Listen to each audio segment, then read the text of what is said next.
د کتاب نوم ماڼو ګله، پښتو او پښتنه مینه.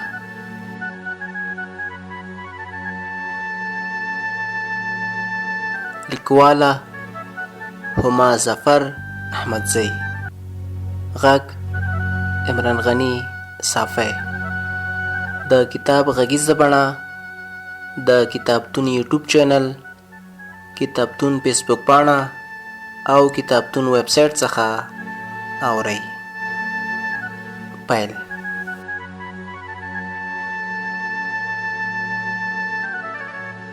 جانان ستړی له ښاره راستون شوی و. کله چې د کور په ور رادننه شو، مورکۍ په انګړ کې ناسته ولیده. هغه سلام پرې واچوه. مورکۍ علیه کړه. په داسې حال کې چې د شنه چای پیاله یې په لاس کې وه. پوښتنه یې ځینې وکړه: ښه راغلې زویه، چای څښې؟ درته یې واچوم؟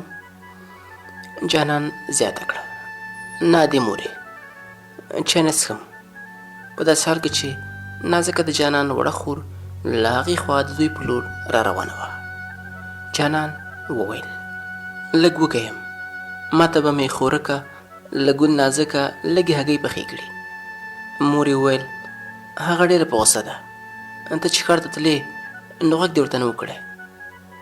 جانان پوه شو چې غلطي خو ترې شوې ده، نو نازکې ته په ستاینه شو: دا خو مې عادکه ده، دا زما تر ګل نازکه ده. نازکه لږ نور هم په ادا شوه او ویې ویل: نه لالو، داسې نو نه کېږي. دا د غوړمالي هله کوې چې یا خو دې کوم کار وي او یا هم څه غواړې، نور مې په قصه کې نه یې.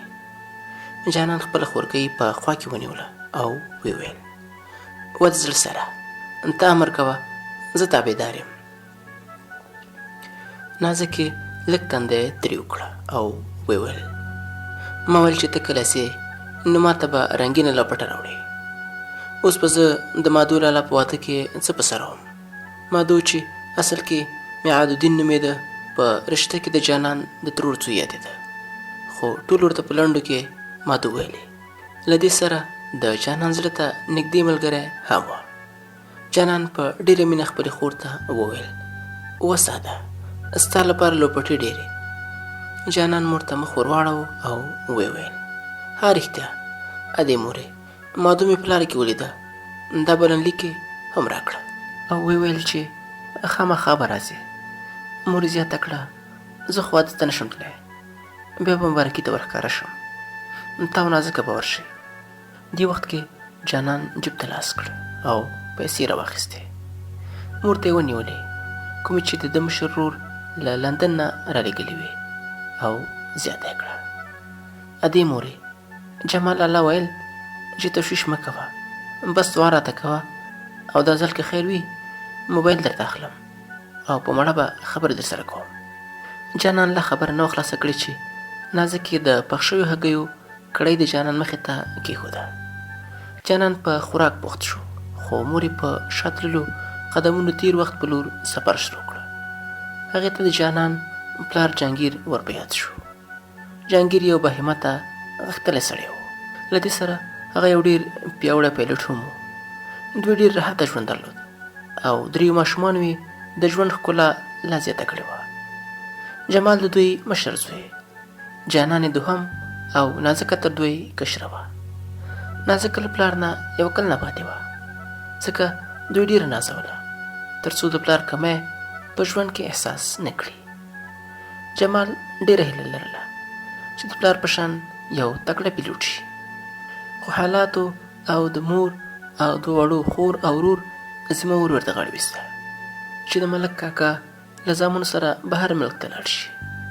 د جمال هڅه دا وه کومې نیمګړتیاوې چې د پلار له مرګ نه وروسته د ده په ژوند کې راغلې وې، د خپل ورور او خور ژوند کې هغو نیمګړتیاوو ته ځای ورنه کړي. جانان چې کله ډوډۍ وخوړه، خپله کاسه یې یوې خوا ته کېښوده او ورو یې د مور په زنګون سر کېښود، او له دې سره یې مور د وروستیو 20 کلونو چرت نه راخلاصه کړه او بېرته نن ته راغله. ادې مورې، چېرته تللې وې؟ هغې وویل: نه زویه، همدلته یم. په دې کې نازکه راغله او ویې ویل: لالو غټ سړی او اوس هم د مور په زنګون سره ږدې؟ هغه په خندا شو. نو وساده چې زوړ هم شم د مور خو هماغه وړوکی بچی یم، او بله دا چې دلته چې کوم سکون ده بل هېڅ چېرته نشته. نازکې وویل هو هغه خو ده. مور یې دواړو ته وخندل او بیا ورته لاس په دعا شوه. په بله ورځ جانان او نازکه د واده په تکل د مادو د کور په لور روان شول. د هغوی کور ته په رسېدو سره کله چې انګړ ته دننه شول، کتل چې هر څوک اخوا دېخوا په کارونو بوخت دی. د مادو مور د دوی په لیدو سره په جان قربان ویلو د دوی په لور راغله. اول یې نازکه، بیا جانان په تندي ښکل کړه او ویې ویل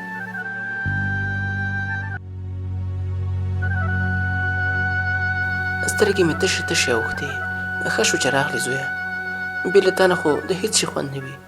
اوس به که خیر وي د ورورک واده به دې لا خوندور شي. جانان یې لاس ښکل کړه او ویې ویل ته غم مه کوه ترور جانې، زه تابعدار یم، ځکه خو د ټولو د زړه سر یې. مادو له دې خبرې سره له هاخوا راغی او جانان ته یې غاړه ورکړه. د نازکې په سر یې له مهره ډک لاس راکش کړه او ویې پوښتل څنګه یې خور، که خیر وي د ورور واده کې خو به سندرې وایې که نه؟ هو لالا ولې نه. په دې کې د مادو خورګل پاڼه هم راورسېده او نازکې ته یې غاړه ورکړه. پس له روغبړ نه کوټې خواته روان شول. مادو چې د مور یو زوی و، مور هیله لرله چې خپل هر ارمان د ده په واده کې ترسره کړي. ورو ورو په کور کې ګڼه ګوڼه زیاتېده. ټول خپل خپلوان رارسېدلي وو. نن د نکریزو شپه وه. نجونو په شوق او مستۍ سره سندرې ویلې.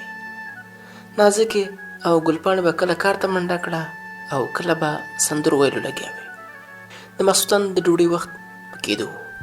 په اسمان کې د 14مې ځلانده سپوږمۍ او ورسره ښایسته ځلانده ستوري داسې ښکارېدل چې ښایي هغوی هم د مادو د واده په خوشحالۍ خپله ځلا لا زیاته کړې وي.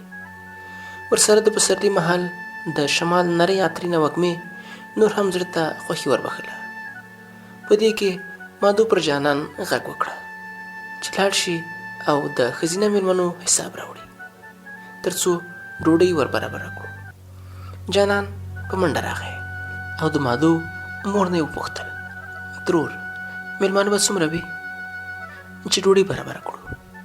هغې ور زیاته کړه نو زویه ته خو پردی نه یې، ورشه هلته ګلپاڼه او نازکه شته دي، پو به دې کړي. او ورو یې له غوږه ونیو او مسکۍ شانتې ورته ویل خو زویه ورانه یې ونه کړې. دې خبرې سره د جانان پام خپله دې ته راواړو لکه چې وایي کوم لیوني ته چا ویلي و چې درمن ته اور وانچوي. لیوني ویل ښه ده چې را پام دې کړه. جانان مسک شو او لاړ چې کله دالان ته نږدې شو نو ورو پښه نیولی شو او د دروازې په خوا کې ودرېده. د دروازې له چاودو نه نجونې ښکارېدې چې په اتڼ بوختې وې. دا څو شېبې نه وې ودې چې ناڅاپه د جانان سوري ته پام شو چې د په لور را روان و. جانان ورخطا و چې په کومه لاړ شي. ده له دا نه وسنجوله چې ده ته نږدې څوک راښکاره شوه او د ده په لیدو سره یې غوښتل د ویرې نه چیغه کړي. جانان د سترګو په رپ کې په خولې لاس کېښود چې د ده له زور سره هغه په دروازه ورتکې شوه. د 14مې ځلانده سپوږمۍ رڼا د نجلۍ څېره رابرسېره کړه. د هغې ښایسته خلاصې ځلانده سترګو او سپین له نوره ډک رنګ نور جانان له هغې ویرې راایستی و او هېڅ یې په یاد نه و. د دواړو سترګې د یو بل لور ته خلاصې بې رپه پاتې وې. جانان د خپل زړه درزا او د نجلۍ د ملایمو شونډو رپ په خپل ورغوي کې احساس کړه. لږ په خود شوی و چې له هاخوا نه مادو پسې راغلی و چې ولې وځنډېدې. مادو بغیر له دې چې قضیې ته پام شي جانان یې د لاسه ونیو، را روان یې کړه او ویې ویل یارو دومره ځان خو څوک یو کار پسې نه کوي، ته خو داسې نه وې. جانان نه پوهېده چې څوک یې په کوم طرف وړي. بس په وروسته کتو یې دا غږ له ځانه وروسته تر غوږ شو چې دالان کې چا پوښتنه کوله ماڼو ګلې ته څه شوې؟ په تا څه شوي؟ راځه چې بغیر له تا د سندرو خوند نشته. جانان په دې پوه شو چې د هغې نوم ماڼو ګله ده. او دا نوم د جانان په زړه خوږ ولګېد او لا یې هم بیرته کتل. د ماڼو ګلې ښکلا په وریښمو کې پیلې ملغلرې وې چې په کتو یې هر نظر په بند بند ټوکېدلی پاتې کېده او زړه ویل چې په دې رخسار لکه شبنم د ګل په پاڼو داسې خور پاتې شوم. مېلمنو ته د ډوډۍ ورکولو هله ګوله تېره شوې وه. اوس نو د کلي ځوانانو د خپل پروګرام بندوبست کوو. د منګي په خوله یې ربړ تړلی و او ورسره یې رباب هم تیار و او د ثناګل ډول خو لا نورې کانې کولې چې ځوانان ورته د ټینګې نیول او په ډېر ښکلي انداز ورته اړخ په اړخ اوښتل. بل خوا ناوکۍ د نکریز وړلو لپاره د ښځو ټولی هم تیار و. په ضرب سره دریابونه وهل کېدل او کله کله به انجونو له ډېرې مستۍ نه یوه ناره هم اوچته کړه. و انجونې چې سره او شنه دسمالونه یې په لاسونو کې وو او ورسره یې په شمو څراغانې د سپینو زرو مجموعې په نکریزو سنبال نیولې وې. د ښځو مخې ته لکه سرکښې ولاړې وې چې له رواج سره سم به د انجونې د ناوکۍ په لاسونو نکریز ږدي. له دې سره یو خو د دې رسم ښکلا لا زیاته شي او بل د یو ښه شګون ګڼي چې و پیغلې یا نه واده شوې انجونې به ناوکۍ ته او همدارنګه زوم ته به د هغه همزولې نکریز ږدي. هر چا له دې خوښي نه پوره خوند اخیسته. انجونو په خپل ټولي کې او زلمو په خپل ټولي کې جانان له مادو سره ولاړ و خو څټ لکه د لمر ګلي د انجونو ټولي خواته کوږ پاتې و او مادو ته هم د جانان د تغیر شوي حالات اندازه لګېدلې وه. په هغه کې هغه مخکینۍ مستي نه وه پاتې. جانان ډېر غلی او له ځان نه ورک ښکارېده. خندا یې له شونډو چاوړې وه. اخوا د انجونو ټولګه کې د ماڼو ګلې حال نور بدل و. دا نن شپه د چا لپاره ډېره اوږده، د چا لپاره ډېره ښایسته او د چا لپاره ډېره لنډه وه. چا په ویښه او چا په خوب تېره کړه. په هر صورت تېره شوه. سهار د چربانګ سره د انجونو په غږ چې د سهار سندرې په لوړ غږ پورته کړې وه چرګو نارې کړې. پاڅل پالنګه خوب به بیا وکړې جار جار لاليه.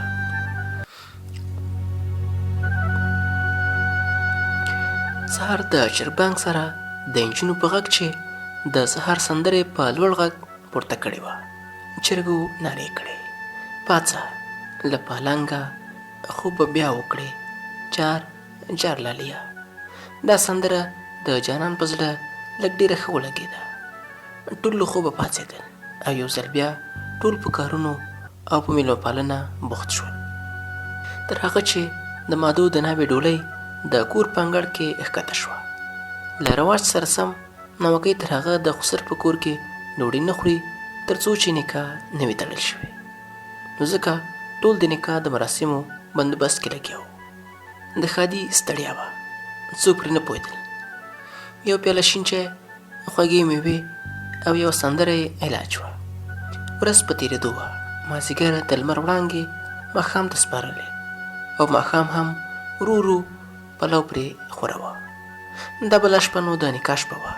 له یوې خوا مادو د انتظار اخري شېبې رارسېدلې وې او له بلې خوا د نکاح په دستور کې انجونو د شاهدانو لپاره څه ډېرې خطرناکې ارادې درلودې او هغه دا چې په هر واده کې کله چې د ناوې د رضامندۍ لپاره څو کسه شاهدان راځي نو بیا پیغلې نجونې نه پرېږدي چې ناوکۍ زر هو ووایي او 3 شرطونه په راتلو سره هر ځل چې شاهدان راځي دوی لکه په لمن پورې څیرکۍ ورغوټه کړي یا وړه په مخ ورشیندي یا هم اوبه ورشیندي او کله هم لا څوک کومه قلپیستن ورچوخ کړي او په همدې مستۍ سره د دې رسم خوند لا زیات کړي.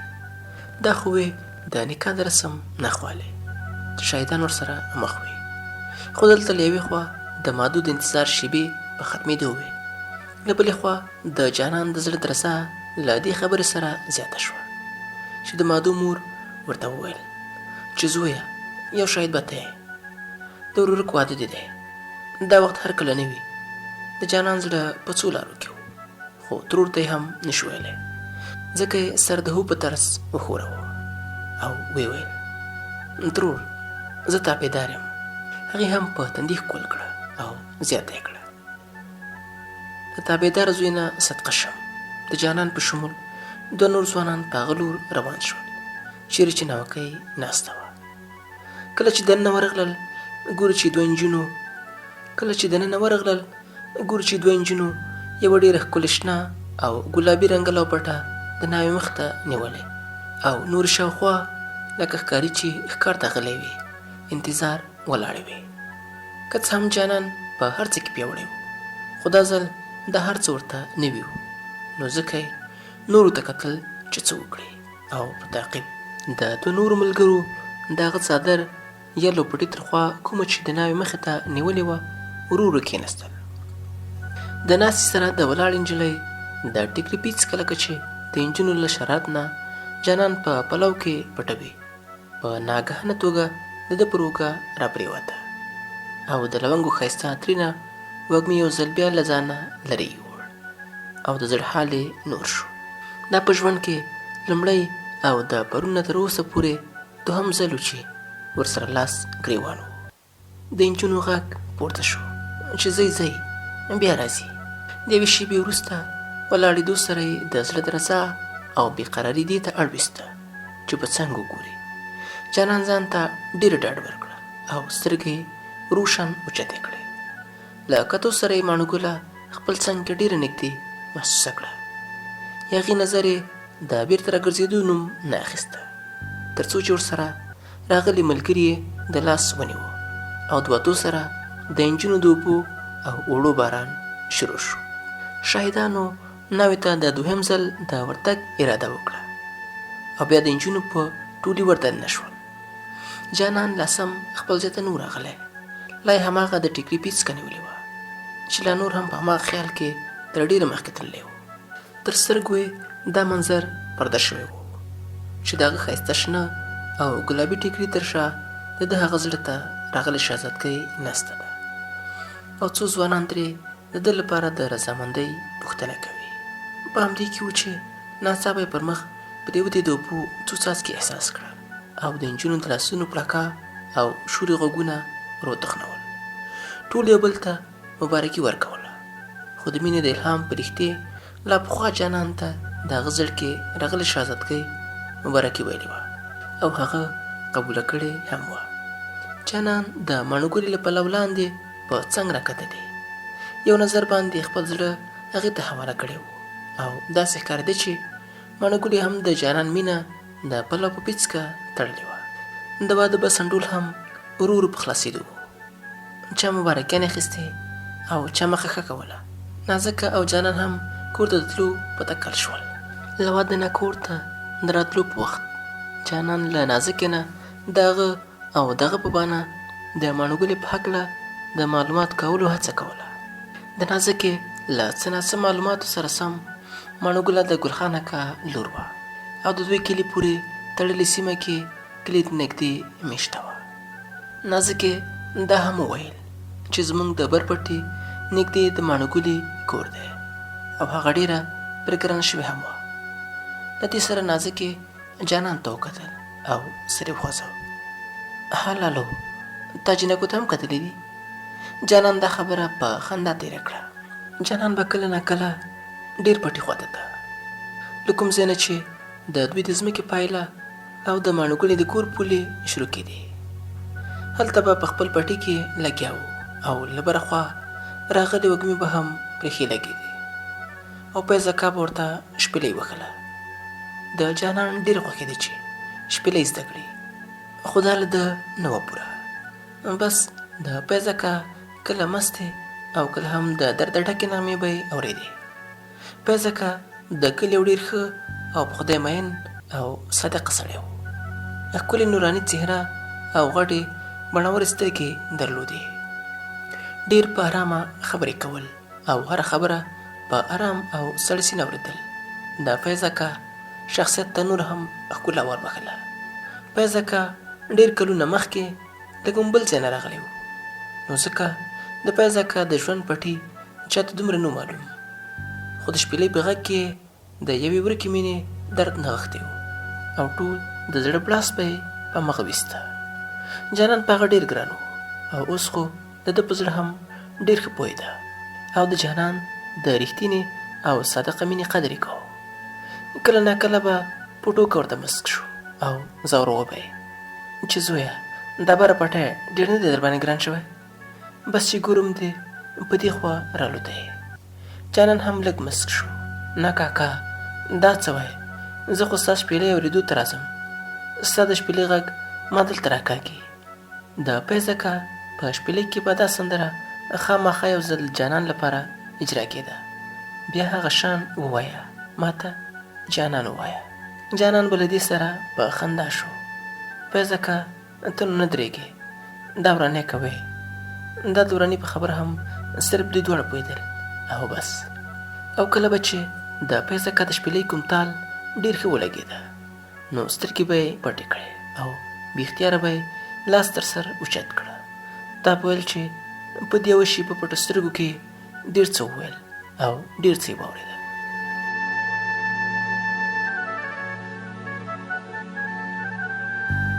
او پیز اکا به د ده له دې انداز سره نور هم شپېلۍ ته زور ورکړه. د کلي نجونې به هم خامخا کله د اوبو په بهانه، کله د زیارت په بهانه او کله هم د باغ په بهانه له کوره راوتې وې. او په دې کې د جانان لپاره له لرې نه د ماڼو ګلې له مینې ډک یو نظر کافي و.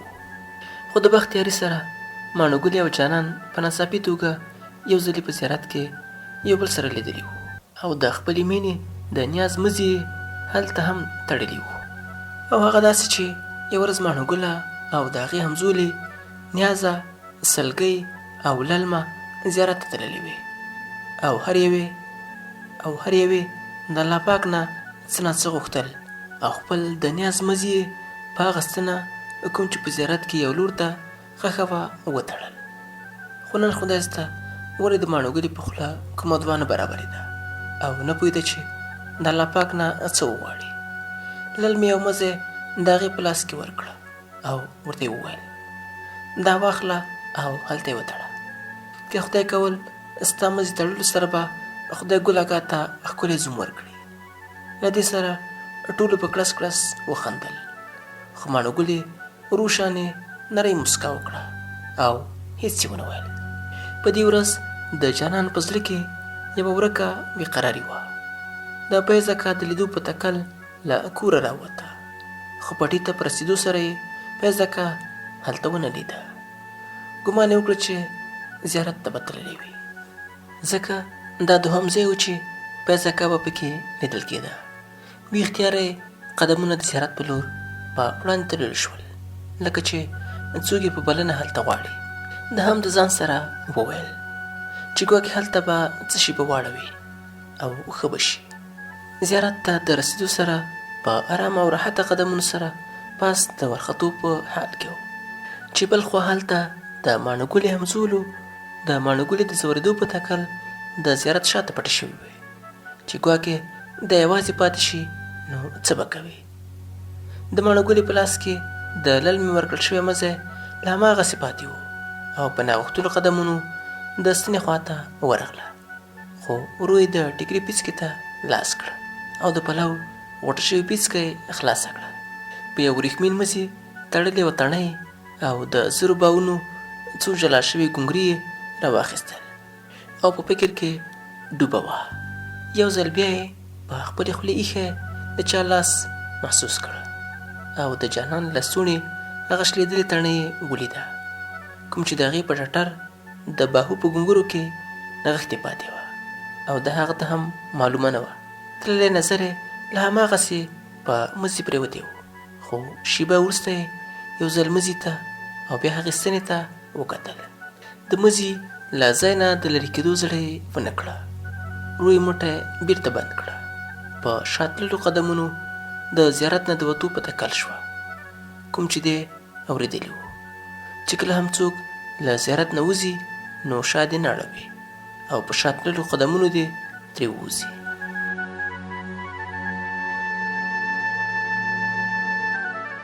د دې رسم په پوره کولو کې و چې ټکان یې وخوړ او احساس یې وکړه چې له چا سره ولګېده. ګمان یې کوه چې سلګۍ، نیازه او یا به هم للمه وي.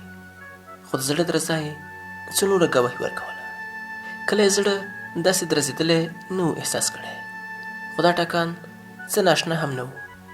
په ډار درزېدلی زړه او رپېدلی وجود یې شاته وکتل. د کتو سره یې سترګې خلاصې پاتې شوې، وجود یې یخ او بې حرکته پاتې شو. جانان هم له دې نه څه کم نه و، خو له مخکې نه لږ څه بدل شانې. په هر ساه کې دا ټکي نغښتي وو: زړه مې دمه واخیسته، ساه واخیسته، د چا د سترګو یې بلا واخیسته، ستا د چم خاورې چې په چا پرېوتې، هغه د بل عالم ښکلا واخیسته.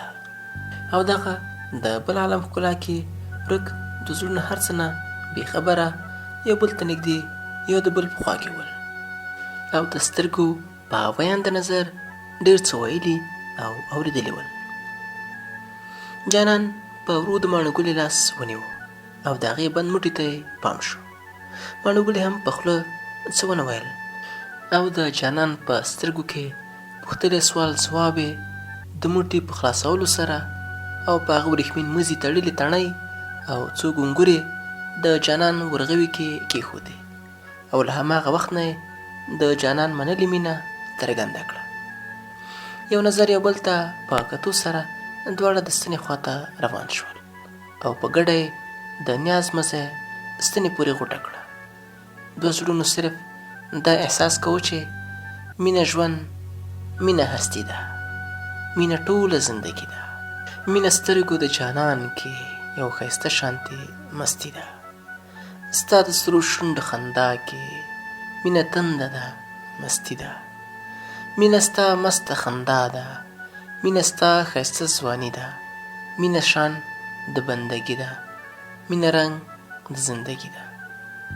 هلته د زیارت تر شا پټو همزولو د دې منظر په کتو سلګۍ او نیاز حقې پکې پاتې وې.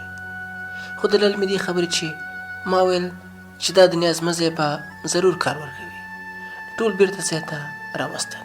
د ماڼو ګلې اوږده باڼه د هغې د غټو ځلانده سترګو پرده شوي ول او ښکته په ګاټو پراته ول. جانان هم له حیا نه تک سور اوښتی و او نه پوهېده چې څه وکړي. د دوی د حیاناکې مینې برخې د سلګۍ، نیازې او للمې په اننګو هم پرېوتې وې. للمه وړاندې ورغله او د جانان په لاس کې د ماڼو ګلې لا نیولی لاس یې ورو خلاص کړه او ویل: لالا اوس همدومره بس ده، نور به که خیر وي بیا وشي. او په کړس کړس خندا سره درې واړو ماڼو ګله لاسه ونیوله او له زیارت نه پاتو شوې. ماڼو ګله خو له دوی سره په مخ روانه وه، خو روح یې هره ساه یې د جانان په نیوکه کې وه، نه پوهېده چې چېرته ده او چېرته ځي.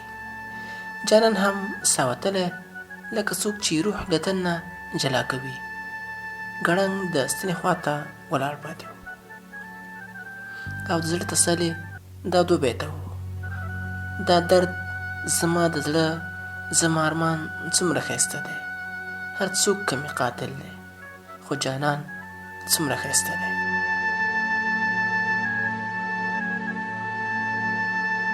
د جانان له حیا ډکه مینه اوس نه کور کې هم له چا پټه نه وه. نازکې دا خبره د مور او د جمال تر غوږو رسولې وه. د جانان واده او دغه هر ارمان پوره کول د جمال لویه هیله وه او ملاتړ یې کوو چې که خیر یې راضي به او د جانان د ارمان به پوره کوي. جانان هم پټ په زړه کې د جمال لالا د راتلو لارې څارلې او کله خو به د نازکې له ځورولو نه خلاصېده، که هاخوا به تله او که دې خوا، نو دا سندره به یې ورته په ګونګوسي کې ویله: موږ به ناوې راوړو مازدیګر دی. مور به هم پټ له ځان سره وخندل. د جمال په موبایل باندې کوم چې یو میاشت مخکې د خپل ملګري په لاس مور ته استولی و خبرې وشوې او هغې ته یې یقین ورکړ چې که خیر وي راتلونکې پنجشنبې ته به راځي. د دې خبرې اورېدو سره د زوی په انتظار کې د مور بې قراره سترګې لارې ته وې. جانان او نازکه هم د دې خبرې په اورېدو سره په جامو کې نڅېدل او د انتظار دا شېبې که څه هم لنډې وې خو دوی ته ډېرې اوږدې ښکارېدې. جانان د جمال د راتلو زیری په پیزکا باندې هم کړی و. هغه هم د ده په خوشحالۍ ډېر خوشحاله و او دواړو هره ګړۍ په شمېر کې نیولې وه. او دا د نن د پنجشنبې ورځ وه او دا د انتظار شېبې پای ته رسېدلې وې. جمال کور ته رسېدلی و. له ډېرې مودې وروسته د زوی په لیدو د مور په مخ د اوښکو رودونو د درېدو نوم نه اخیسته. د جانان او نازکې لپاره دا خوښي د اختر نه کمه نه وه او همدارنګه په برپټي کې د پیزکه د شپېلې غږ لکه د کشکرې چاته د خوښیو زیری ورکوه. جمال او جانان د مور په مخ دوه سترګې وې او په دې ټوله دنیا ورته روښانه وه. مورکۍ له دې خوشحالۍ نه په جامو کې نه ځایېده. د ژوند په دې سرمایه ځان ورته شتمن ښکارېده. کله به یو ته کتل کله بل ته او د خدای شکر به یې پر ځای کوه او جانان خو به لا کله لږ وځوروله چې مورکۍ مشر زوی دې راغلی نو زما په قصه کې نه یې. مورکۍ ورته په خندا شوه او نازکه خو د جمال لاله ورته راوړو ډالیو په لیدو نه مړېده.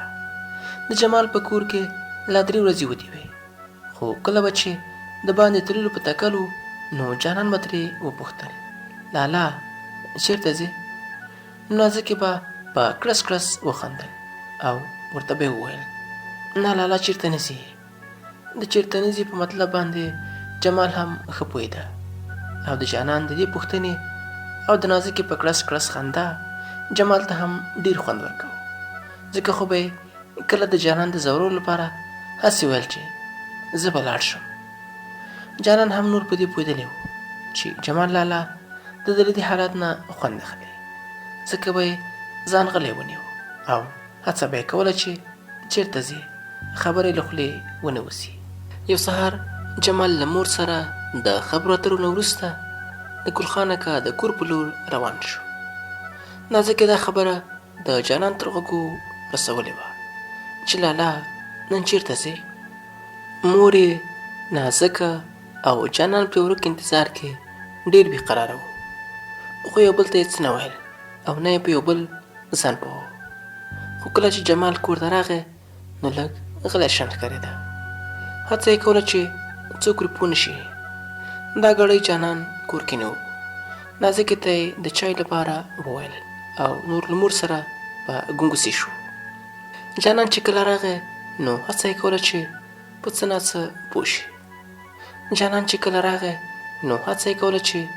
څه نه څه پوه شي. خو له حیا نه یې غږ نه کوه. وسوسه یې زړه کې زیاته وه. همداراز جمال څو ځله د ګلخان اکا کور ته ورغلی و. دا چې د ده او ګلخان اکا ترمنځ څه خبرې شوې وې لا په ډاګه نه وې. خو دا ځل جمال په ټینګ عزم سره یو ځل بیا د ګلخان اکا د کور په لور روان شو. ګلخان اکا د جمال په لیدو د تل په شان له ځای نه راپاڅېده او جمال یې په تندي ښکل کړه. روغبړ سره یې وویل جمال خانه زویه په راتلو دې هم خوشحالېږم او هم ډېر خفه شم چې زما له کوره خالي زولی ځې. دا سوال مې ومنه له دې کاره تېر شه. جمال لږ مسک شو او ویې ویل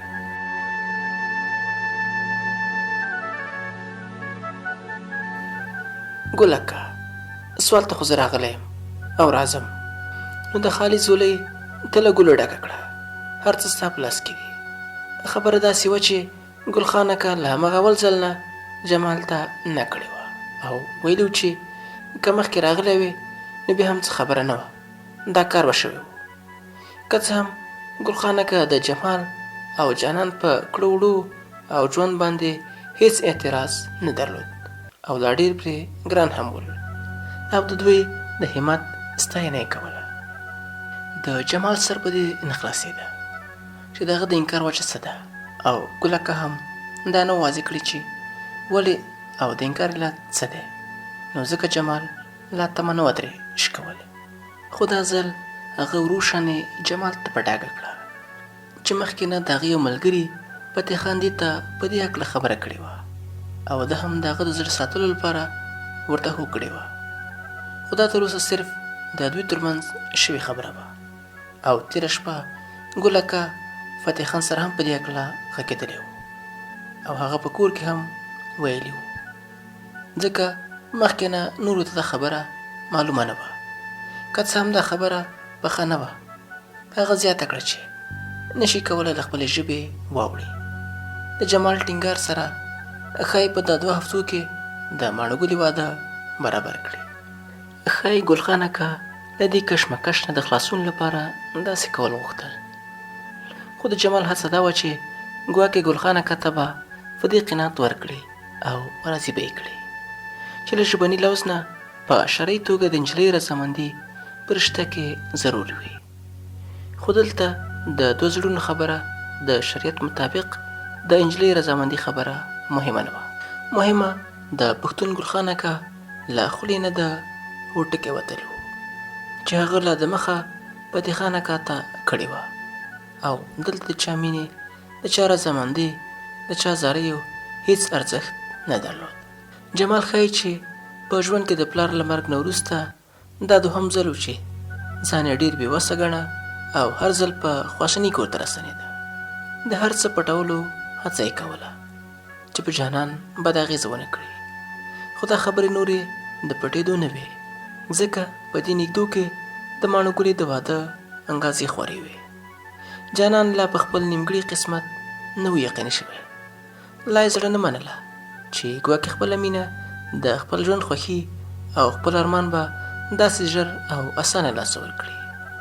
پریشانه حال او ناقراره زړه او ذهن یې د حل لاره نه موندله، او هڅه یې دا وه چې یو ځل ماڼو ګلې ته د زړه حال ورسوي او له حاله یې خبر شي چې ښایي دا هم اوس د خوب او خیال خبرې وي. ګل خان اکا د دوی د مینې خوشبويي څون کړې وه، ځکه خو یې غوښتل چې د ماڼو ګلې واده ژر وکړي او د وتو لارې هم پرې بندې وي. ښایي ګل خان اکا څه بل څه ګڼله، خو د جانان مینه دومره بېتوله نه وه. مادو چې دا انګازې اورېدلې وې نو د جانان لیدو ته راغلی، او له پیاز اکا نه وروسته 2م سړی و چې جانان کولی شو خپل غم ورسره شریک کړي. د جانان په سترګو کې د اوښکو ډنډوکي جوړ ول، لکه چا چې لاسونه کلک نیولې وي. په نښتې مرۍ یې وویل، یارو داسې خو باید ونه شي، زه د هر څه نشم منلی او نه یې زغملی شم. اخر ما خو څه ګناه نه کړې. مادو هم غلی و او د جانان د تسل ورسره هیڅ نه و. د جانان خبره ورته سمه او پر ټول برابره ښکارېده. دواړو په ورو ورو قدم اخیسته. له بره خوا د پیاز اکا د شپېلۍ ساه وتلی او رپېدلی اواز اورېدل کېده. د جانان له خولې یو څو ډسپېلۍ ووته. ناامیده له اوښکو ډکې سترګې د اسمان په لور وکتل. ورو یې وویل، بخت ته چې په ما د پیرزو نه وه، زما معصوم زړګی دی ولې پرې میین کړه.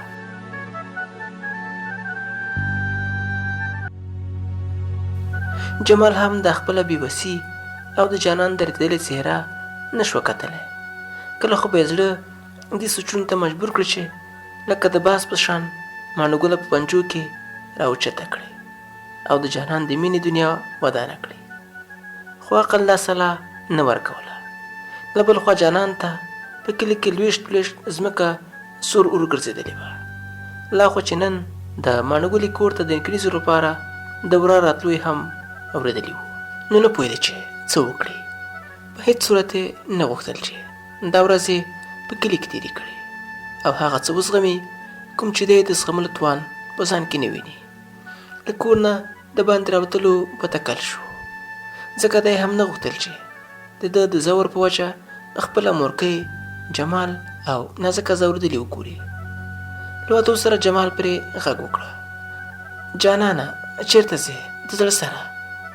جانان چې خپلې اوښلنې سترګې له ورور نه پټول غوښتل، ورو یې وویل، چېرته نه لالا، بېرته راځم. جمال هم چې په حال پوه ډېر ټینګار یې ونه کړه. جانان له کوره ووته، خو نه پوهېده چېرې لاړ شي. په سترګو کې ډنډ اوښکو یې لار نه ورکوله. هر لار ورته څو لارې ښکارېدې. له کلي نه په ښکته خوا روان و چې ناڅاپه یې د پیاز اکا د شپېلې غږ تر غوږو شو او بې اختیاره یې په اواز پسې رهي شو، تر څو د کلي د ژرندې خواته ورسېده. کتل یې چې پیزکه هلته ناست دی، خو دا څه تصادفي حادثه نه وه. ښایي دا د پیزکه تجربه وه چې ناخوښه او ځورېدونکي اوازونه د ژرندې د شور، پښتو اوبو او ژرندې د پلي په شور محوه کېږي او په مشکل سره اورېدل کېږي. او د پیزکه مقصد همدا و چې جانان له کلي لرې راووځي. خو له دې سره هم د ډول غږ او د وراوالو د خوشحالۍ ډزو اوازونه اورېدل کېدل، کوم چې د هغوی لپاره د خوښۍ، خو د جانان لپاره د ارمانونو د جنازې ورځ وه. جانان د پیزکه په لیدو سره نور د خپل صبر او تحمل تسلسل له لاسه ورکړه. اوښکې په مخ لارې جوړې کړې او بې اختیاره یې له سترګو اوښکې روانې وې. تا به ویل چې د ژرندې پله په اوبو نه، بلکې د ده په اوښکو روانه ده. پیزکه نور هېڅ ونه ویل. رپېدلې شونډې په شپېلۍ خښې کړې. د شپېلۍ له غږ سره سم جانان چې د یوې ونې خواته ځان تکیه کړی و، له خولې نه یې بې اختیاره دا څو ټکي راووتل: ما ته د درد نښه هجران ووایه، په تړم اوښکو لوند ګریوان ووایه، لکه لالا په زړه داغلی یمه، راته پاچا دشت دامان ووایه. عامله څه مې د لاس کرښې ګورې، ژر مې د هر مشکل آسان ووایه، چې وي پوره په دې نیمګړې دنیا د کوم غمجن زړګي ارمان ووایه. له دې سره د پیزکه شپېلۍ غږ، د اوبو شنشړ او د ژرندې درزا لا زیاتېده. د پیزکه په سترګو کې هم د اوښکو ډنډوکي جوړ ول. بل خوا د ګلخانه کاکور ته د نکریزو لپاره را رسېدلې وه. په زور شور سره دریابونه او ډولونه وکل کېدل. د ټوپکو خولې د اسمان په لور وې. بې اختیاره خوشحالۍ، خو د جانان د کلي په خلقو خدای زده ولې ښې نه لګېدې. لږ شېبه وروسته پیزکه له شپېلۍ نه ګوتې لرې کړې. سترګو ته یې رپ ورکړه تر څو په بڼو پرېوتې څاڅکي وغورځوي. زړه یې غټ کړه او له دې سره یې جانان ته مخ واړوه، تر څو په زغرده جانان دې ته واڅوي چې ژوند د ماڼوګړې د پلو پیڅکې پورې نه دی تړلی. په ژوند کې باید داسې کمزوري ونه اوسېږو. ژوند ډېر لوی دی او نور ډېر څه شته، خو دا خبرې د فکر تر حده محدودې پاتې شوې. ناڅاپه یې پام شو چې د جانان سترګې خلاصې په یو بې حرکته حالت د ده په لورې بې ربه پاتې دي او په سپین ټټر یې د سرو وینو لیکه له ورایه ښکارېده. په ورخطا هغه ته ورنږدې شو. پرې غږ یې وکړه: جانانه زویه، د زړه سره. خو جانان نه غږ نه وته او سړه خوا د دې غېږ کې را پرېوته. له پیزکه نه وارخطا و. تا به ویل که د سینې قفس نه یې چا زړه بوټ راویستی وي، نه پوهېده چې څه وکړي. سترګې د اسمان په لور پورته کړې او بېدرېغه چیغې له خولې ووته. هاخوا جمال چې د جانان په لټون له کوره راوتلی و، د نورو ځایونو له لټنې وروسته په دې لور را روان و چې د پیزکه ګړنګه لیونۍ چیغه یې تر غوږو شوه. لا پکې ساه پوه نه و، خو د وجود رګونه یې بېواکه او غوښې رپېدې. په رارسېدو سره یې سترګې په جانان ولګېدې او سترګې له کاسو راوتلې پاتې شوې. تا به ویل چې چا ښه په زوره لینګته ورکړه. په دواړو زنګونونو په ځمکه را پرېوته او په جانان یې خپېړې کړې: جانانه د زړه سره، دا دې څه وکړل؟ خو ډېر ژر جمال او پیزکه په مخ باندې تر څنګلو پورې لاسونه راښکلولو سره د خپلو اوښکو تښتولو ناکامه هڅه وکړه. دواړو یو بل ته په کتو سره لاسونه یو بل ته ورکړل او جانان غېږ کې راوچت کړه او د پاخه سړک په لور منډه رهي شول تر څو وکولی شي زر تر زره جانان د ښار روغتون ته ورسوي. او د قسمت کار ته ګوره چې په دې وخت کې مادو خپل وړوکی موټر کې کوم چې خپل دوکان ته به یې سودا پکې راوړله، له ښار نه د کلي په لور را روان و چې ناڅاپي دوی ته پام شو. کله چې د جمال په غېږ کې د جانان په وینو ککړ ټټر ته پام شو او څومره چې له قصې نه خبر و، زړه یې د پښو له ګوتو وخوت او چیغه یې کړه: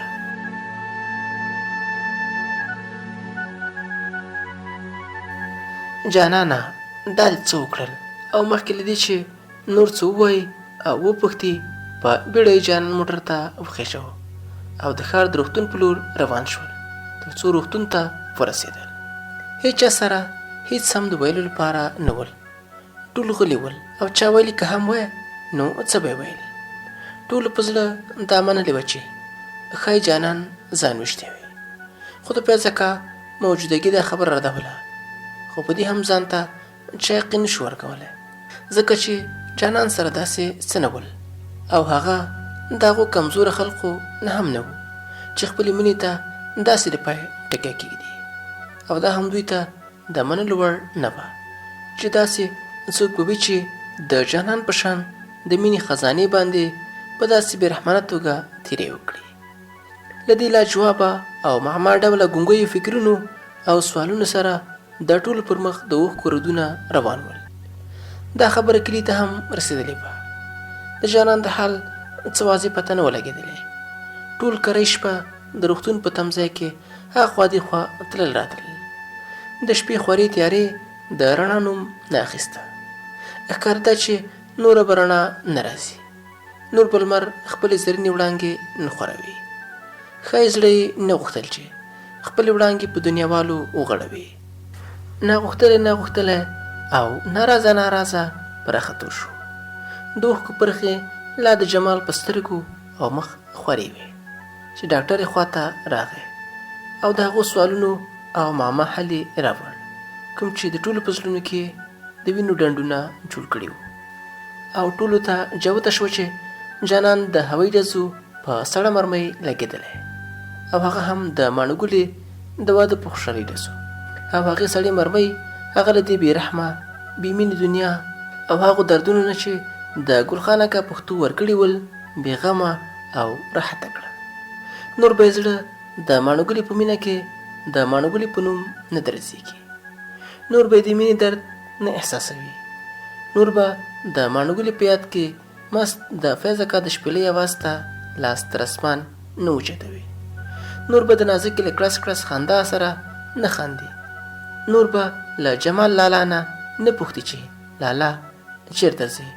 او نور به خپلې مورکۍ ته مادو ته او ترور ته نه وایي چې زه تابعدار یم. او د فیض اکا ناویلې خبره غلطه ختلې وه. د جانان له مینې سره سره د جانان ژوند هم د ماڼو ګلې د پلو په پیڅ کې تړلی و. د روغتون یو سپین موټر چې په سر یې سور رنګ څراغ بلېده او مړ کېده، ما لیدلې چې کله کله دغه موټر ډېرې درېدلې کړنګې چیغې وهي، خو نن په ډېره ارامه او چوپه چوپتیا د کلي په لور را روان و او د مینې جنازه یې د کلي په لور راوړله. تا به ویل چې د اسمان پرښتې بدرګه کوي او په بیړه د خپل کلي او خپلې ماڼو ګلې په لور په ورا راځي. که څه هم خبر د ګل اکا تر غوږونو رسېدلی و. داسې برېښېده چې یو دروند پیټی د ګل اکا پر اوږو پروت وي او د وړلو توان یې نه لري او یا کومه غټه ګناه ترې شوې وي. یو ورک حالات کې و او ټولو ته یې ویلي و چې تر څه وخت د حال ونه وایي. او ماڼو ګلې ته خو بلکل نه. خو د ګل اکا کور ته راغلې لا بې خبره وره د ډوډۍ د وړلو په تمه او هڅه کې ول او ګړنګې سندرې اورېدل کېدې. ستا له ښایسته سترګو قربان شم، تا له بېدمې ګولۍ چا درکړې دینه. بل خوا هغه مجبوره د چا د زړه د چا د نیمګړي ارمان شهزادګۍ د واده په جوړه کې لکه د 14مې سپوږمۍ په ظاهره ښکلې، خو د ګل اکا پښتني ژبې ورکړې داغونه په زړه داغلي له خپل ځان نه ورکه لکه یو خیالي کالبوت ناسته وه او د حیا نه ډکه د شین ټیکري پیڅکه یې په مخ خوره پرته وه. للمی څنګ ته ناسته وه او د اوښکو رودونه یې په مخ روان ول. ټولو دا ګڼله چې ګواکې د همزولې د جدایي اوښکې دي، خو ماڼو ګلې ته یې څه نوره ګواهي ورکوله او د للمې اوښکو لکه د جانان په زړه کې لګېدلې سړې مرمۍ د ناخبرې ماڼو ګلې په ناقراره زړه هم ګزارونه کول او د ماڼو ګلې په ذهن کې سوالونه زېږول. کله به یې للمې ته وکتل، کله سلګۍ ته او کله به یې هم نیازۍ په لور. د سوال ځولۍ وغوړوله او د خپل په زړه لګېدلي جانان د حال پوښتلو ناکامه هڅه یې کوله. نیازه او سلګۍ چې مخامخ ورته ناستې وې پوی نه شو کړی چې څه ترې پټ کړي. په زړه کې د برداشت حد تمام ولیده. د سترګو په دې سوال او ځواب کې نیازې یو بنګړی لاس نه راوایسته او په زړه پې مات کړه او دواړه نور تاب رانه وړل. له کوټې ووتې. نازولې همزولې د سترګو په رپ یو د بل په خبره پوهېدلې. تا به ویل چې په دې کار سره یې الف نه تر یا پورې ټوله قصه ورته کړې وي. د بنګړي له ماتېدو سره د ماڼو ګلې په سترګو او زړه تیاره خوره شوه. څوک په حال نو خبر. پر مخ پرېوتی پلوې د دې حالت پرده شوی و. للمه هم له دې حالت نه بې خبره لا هم د ماڼو ګلې لاس په لاس کې نیولې وه. پر مخ یې مړې اوښکې روانې وې. ګمان یې نه کوه چې د نیازې په اشاره به پوه شوي وي. لږ ځنډ نه وروسته نیاز او سلګۍ چې ښایي زړونه یې چېرته پناه لږ خالي کړي وو بېرته راغلی. د ماڼو ګلې په خوا کې نږدې کېناستې او د یو بل تسل لپاره یې لاسونه روشن یو بل ته ورکړل. خو په لاس کې د ماڼو ګلې نیولی لاس لږ څه کرخت غوندې ورته ښکاره شو. په بل لاس یې د سلګۍ لاس ته زور ورکړه. د درې وړو زړه ټکان وکړه. سره نږدې شوې او ورو یې د ماڼو ګلې پر مخ پرېوتې پلو پورته کړه.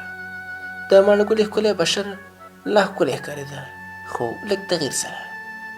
د بدل شوي قسمت کرښې د ماڼو ګلې پر مخ لوری ښکارېدې. نیازه، سلګۍ او للمه درې واړه د دې منظر په لیدو سره کرختې پاتې وې او د ماڼو ګلې کرخت حالت هم دا نه شو بیانولی چې دا یې بدقسمتي وه که خوش قسمتي، دا یې ناکامي وه که کامیابي، دا یې غم و که ښادي. خو د ماڼو ګلې له پزې او خولې نه راغلې د وینو نرۍ لیکې دا ثابته کړې وه چې په مینه کې له جانان نه کمه نه ده. وفا یې د جانان له وفا کمه نه ده او پښتنه مینه یې د ګلخانه کله پښتنو نه کمه نه ده. لا هم له انګړ نه د سندرمارې غږ اورېدل کېده او انګازې کولې. ماڼو ګلې ماڼو رژېږي، مست قلندرې کاروان روان دی. پای.